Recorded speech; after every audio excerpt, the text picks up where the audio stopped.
Hey guys, welcome back to Cannon's RV Repair, Joe's RV Tech DIY. Alright, in today's video we're going to talk a little bit about what is a Flair-It fitting and why are they used in motorhomes and also some houses. So here's the thing, you guys. You can't put brass inside motorhomes anymore because it's too heavy, and that is actually going to create problems when building the RV. So they were looking for ways to lighten them up and also replace the old gray style stuff. So somebody came out with what's called a Flair-It fitting. Now, a Flair-It fitting is very unique in the sense that when you put it on, when it tightens up, it is actually what makes it tight, and it puts pressure on the pipe itself. So this will make it so that it doesn't leak, and they make special tools for doing this, but you can also just use a pair of channel locks. So I'm going to attempt to show you guys how to put one together. Okay, so we have a small piece here. Usually an RV technician might warm this up a little bit, but you got to be very careful doing that. You can use a heat gun. You don't want to overheat it, and you don't want to start a fire, especially if it's somewhere inside your RV somewhere. So you have to be very careful. If you use shear force, you can also do it. The most important thing you always have to remember is you need to put the piece on that is actually going to tighten up, especially if you can't put it on the backside like I'm going to in this video, because I'm using such a small piece. So now we're going to kind of put it at an angle here like this. We're going to push in. Now this takes extreme pressure, so I'm using both hands, okay? So we're gonna go ahead and push, push, push, push, push. And if you look, I've only got it on a little bit, but you see how it's starting to stretch already and it's starting to flare at the end of it there. So we're gonna go ahead and push it some more. Okay, it's still not on all the way, but now we're going to kind of wiggle it a little bit each side, kind of stretching it just a bit, and then we're going to put it on. But here's the thing, you guys. When you're working on your RV and you're in a confined space, you probably won't have the option to put your hand on the end of it like this and push it on. So you can use a pair of channel locks and hold it and pull it in, but it's still going to be very difficult. So what an RV technician will actually do is he will take his lighter, as an example, I'll show you guys, or a heat gun preferably. Try not to use a lighter because you get your RV on fire. You know, let's put a disclaimer on this video. So, and heat the PEX up, okay? And you're just kind of rotating it in his hand while it's heating up, and then he'll push this piece on, and then he'll push this piece on with ease, okay? It goes on a lot quicker. And then you want to not burn yourself with the melting plastic. You want to let it cool down before you touch it. But you want to get rid of all that black soot. Okay? And then you can tighten that side. And as you can see here, we did not put this side on. Now the reason we did that is because I wanted to show you guys how easy it is to make a mistake. Okay? So now we got to take this side back off. So we're just going to wiggle it all different directions and pull it out.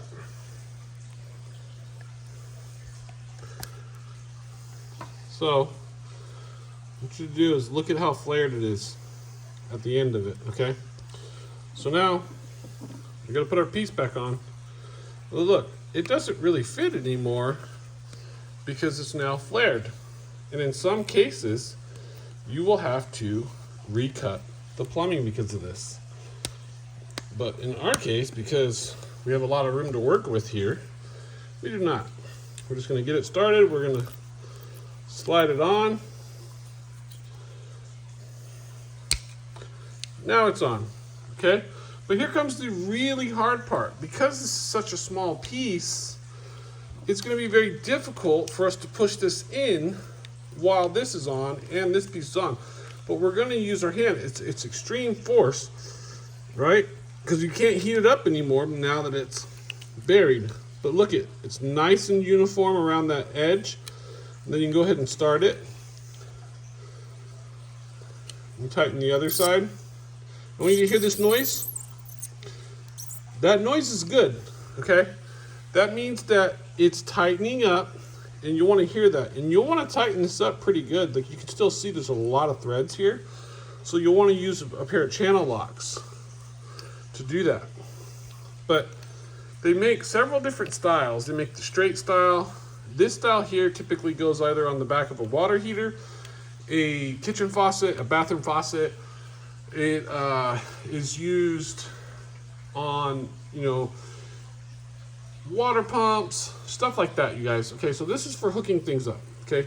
This is just for putting an inline straight piece and tying two pieces together, aka a union 1/2 inch by 1/2 inch coupler, okay? This is your T. Same concept, you guys. Everything comes off, and you would put PEX on this side, that side, and then this side. So if you're trying to go through the floor and you can't put the T through the floor of the RV, so what you'll want to do is, if you have a basement or access from inside there, you'll want to go ahead and put some PEX on this before. You come in under the floor and go up, okay? So that's how a lot of these are. If you're underneath there and you remove your underbelly, there will be a T down inside of there.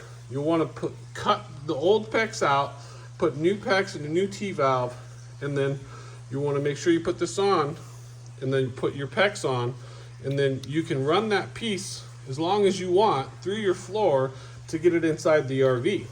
And when you're removing plumbing or repairing plumbing, for an example, in an RV, the biggest mistake people make is that they will cut all of the PEX out and leave the stuff behind the walls that they can't see, and they'll put just like a union right there, and they'll use that old existing PEX. But if it's going from one end to the other, as long as you can find the other end, you'll want to go ahead and disconnect it there as well, and pull that whole piece out in one piece if you can, and put a whole brand new piece back into the RV, okay? Now, this is easier said than done, but it does make the job go faster, and it makes it a lot easier. So they have shark fittings, shark bite fittings, all kinds of things that people can use on RVs in a pinch. But if you own an RV or live in an RV and you have Flair-It fittings like this in your RV, you should always have some of these on you. And you'll want to have a few of each, to be honest, especially if you have a freeze or maybe just a leak that occurs. And you can get some 1/2 inch PEX at the same time. You can buy the PEX at most hardware stores. The Flair-It fittings, you're probably going to have to buy them online because a lot of places are not carrying them.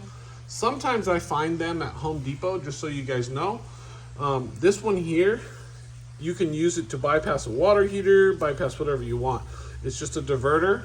And then they make an inline one too, like this one, that actually has a shut-off valve. And what I do, if I replace a toilet in somebody's RV, sometimes I'll put shut-off valves anywhere water is going to be supplied to that it could potentially leak. So that if it did leak, or spring a leak for that matter, say right here at this fitting, if I had a shut-off valve right here, I shut that off, this would stop leaking. You might still have the cold side or the hot side, whichever side isn't leaking, right? And it doesn't ruin your whole trip, because if you have a faucet that doesn't have shut-off valves, or a toilet that doesn't have a shut-off valve, or anything for that matter that is supplied with water, your exterior shower, it doesn't matter. You're gonna ruin your trip if you get one leak and you don't have shut-off valves everywhere. So what some people have been doing is, I let them know, and they actually will hire me to come out and install these shut-off valves for them so that their trip doesn't get ruined. So if you're an RV technician, this is something you guys can be doing. If you're an RV manufacturer, you should be putting shut-off valves before any supply line that supplies water to a faucet, okay? Or a supply source for that matter. It doesn't matter. We need to start being more proactive in this RV industry in creating a better experience for the customer, because customers want to go out and use their RV. They don't want to go out, spring a leak in their bathroom faucet, and then not be able to use their water at all just because they don't have a shutoff valve that they could just turn and end that leak and still have water everywhere else in their RV. So there are several things in RVs that we can be doing as an industry to make things better. So to all my RV technician friends out there, I would let you guys know that this is an upsell that you can do, putting shutoff valves on all of the water faucets in line, because the customer, once you explain to them why, they'll be like, yeah, that makes perfect sense. You know, I only get to go on vacation maybe once a year. I take my family out and I don't have water because I have one leak on one side of my faucet. And I have to call my RV technician in the area and say, hey, can you come out today and fix this? And when he says no, I'm booked out 4, 6, 8, 12 weeks. You're just there without water. Your family can't use the bathroom. They can't wash their hands. They can't cook. You know, like you can't take a shower. So it ruins the trip. And it really starts to make people feel like, why do I even own an RV? So to all of the RV manufacturers out there, I cannot stress this enough. Start putting in shutoff valves on water supply lines that go anywhere in an RV that it could potentially leak, even at the T-valves, okay? You can put shutoff valves in between them. If one of them is leaking, the other one will not if you shut it off. It might eliminate water to half of the RV, but if the other half is still working, it does not matter. Now, the hard part is gonna be the shower, you guys, because you cannot physically put your hand behind the shower and shut off a valve as an RV owner unless you have some skills at taking things apart and repairing things and being a person that's a DIY type. So if your shower starts leaking at the back of the faucet, this is where you're gonna wanna have some of these in stock, okay? If you have them in your RV, it will save the day. So because not every single area that will spring a leak will be able to shut off and save your trip. So I hope that everybody got some good, useful information out of this video on Flair-It fittings and a little bit about how they work. And just know that if I was installing this in something, I would be tightening these up more with channel locks. And in the next video, we're going to do a live demonstration of a repair on an RV that has a leak, and we'll use the special tools in the video that Flair-It sells online. And they're actually cool. I have several different ones, some that I've cut in half to get it into areas that are tight fitting. But the main thing here is, you guys, whether you have this type or this type, which is the crimp type, okay, you want to have these fittings in your RV. And if you had this type, you would also need a crimper, okay?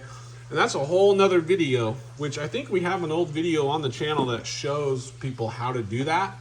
So if you guys have any questions about Flair-It fittings or RV plumbing systems, or if any of the RV manufacturers want to reach out and talk to me about how they can actually accomplish shutoffs on these RVs and still save money and not increase the weight of the RV very much, and then if you market your units as built to save the day, this is going to help you sell more units, okay? So like, which one are you going to buy? Are you going to buy the one where you cannot shut off the water if one of the faucets started leaking, or are you going to buy the one that you can?